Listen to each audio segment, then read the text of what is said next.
শুধু ভাই হ্যাঁ। কয়দিন পর্যন্ত আপনার আইডি ডিজেবল ছিল? 7 দিন ভাই। আচ্ছা, আমি কি 23 থেকে এখন আল্লাহ আলহামদুলিল্লাহ পাই গেছি ভাই আপনার কারণে। আসসালামু আলাইকুম ভিউয়ার্স, রাত মিডিয়া থেকে আপনাদের সবাইকে শুভেচ্ছা সহ স্বাগত জানাচ্ছি। আমার সম্মানিত ফলোয়ার ভাই আসছে, দীর্ঘ মনে হয় 7 দিন যাবত কারাবাস করে আসলো, মানে ফেসবুক ওনাকে জেল দিছিল এরকম বিষয়টা, তাই না?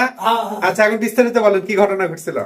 আমার 7 দিন আগে 23 তারিখে দুপুর 2টা 15 মিনিট আমি পেজে ঢুকছি। পেজে ঢোকার পর পেজে কোনো প্রকার কোনো কিছু নাই, অটোমেটিক চলে গেছে।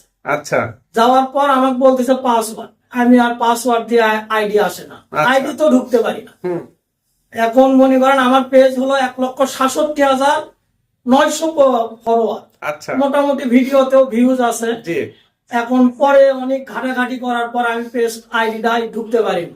জি। না পারে আমি নরসিংদী মাধবদীতে চাকরি করি, সেখান থেকে আমার বাড়ি হলো বগুড়া শহরে। বাড়িতে আছি আগামীকাল, কালকে বাড়িতে গতকাল? আসে, হ্যাঁ গতকাল বাড়িতে আছি। বাড়ির থেকে আসা ফেসবুক প্ল্যাটফর্মে আমি তার কাছে না হলো 6 বার আছি এই পর্যন্ত, জি। 5-6 বার আছি, কিন্তু সে আমার গুরু। আমি কারো কাছে আর যাইনি, তার কাছে আসি আল্লাহ রহমতে, মহান আল্লাহ তাআলার রহমতে, তার উসিলায় আমার পেজ আইডি দুটোটাই ফিরে পাচ্ছে। যাক, আলহামদুলিল্লাহ। খুশি তো এখন? অনেক খুশি ভাই, অনেক মন থেকে দোয়া হইলো আপনার জন্য, আল্লাহ তাআলা যেন আপনার উপরে রহমত দান করেন। আর আপনাদেরকে উদ্দেশ্যে কিছু কথা বলবো, আপনাদের যাদের এইরকম হয়েছে নির্দ্বিধায় চলে আসবেন তার কাছে, আসলে ভালো কিছু পেয়ে যাবেন ইনশাআল্লাহ। আচ্ছা, ভাইয়ের যে সমস্যাটা হয়েছিল, ওনার আইডিটা কিন্তু ফেসবুক একদম ডিজেবল করে দিছিল, যে কারণে আইডির আন্ডারে যে পেজ আছে ওই পেজে উনি ঢুকতে পারছিলেন না। তো ভাইয়ের কিছু পরামর্শ আরো বাকি আছে, যেমন ভাইয়ের পেজে হচ্ছে এক্সেস দেওয়া নাই, সেটা নিয়ে আমি কথা বলেছি, ঠিক না? হ্যাঁ। পেজে কিন্তু একটা এক্সেস দিতে হয়, সেটা ভাই দিছিল না। এটা অবশ্য ভাইকে আমি পরামর্শ দিয়েছি, ওই অনুযায়ী উনি নেক্সট স্টেপে কাজটা করে নিবে। তো আপনাদেরকে বলবো, আপনারা অবশ্যই যারা পেজ নিয়ে কাজ করেন, পেজে অন্তত হলো একটা মানে একাধিক জনে অ্যাডমিন থাকে। অ্যাডমিন থাকলে হবে কি, অনেক ক্ষেত্রে আইডি যদি কোনো কারণে হয়তো বা ডিজেবল হয়ে গেল, কথার কথা, তখন কিন্তু ওই যে পেজ যে আইডিতে আপনি অ্যাডমিন দিয়ে রেখেছেন, ওখানে আপনার নিজের অ্যাডমিন পেজের অ্যাক্সেস দিয়ে রাখবেন, পে আউটের অ্যাক্সেস দিয়ে রাখবেন। তাহলে হবে কি, পরবর্তীতে যদি একটা আইডি চলেও যায়, যেটা ব্যাকআপ আইডিটা থাকলে ওর মাধ্যমে আমরা পেজ কিন্তু রিকভার করতে পারি। আজকে ভাইয়ের কাজটা করতে গেছি, যখন এই ধরনের কাজ করতে গেলে কিন্তু হার্টবিট বেড়ে যায়, কারণ এতটা সেন্সিটিভ কাজ। আর হোয়াটসঅ্যাপে তো জানেনই যে অনেক ক্ষেত্রে হোয়াটসঅ্যাপে কোড যায় না। ভাইয়ের একটা হোয়াটসঅ্যাপ নাম্বার আমি অ্যাক্টিভ করতে গেছি, 1 ঘন্টা অপেক্ষায় রেখেছে আমাদের, ঠিক আছে? 1 ঘন্টা পরে অ্যাক্টিভ হবে, তারপরে ওখান থেকে 2 ফ্যাক্টরের কোডগুলো আমরা পাবো।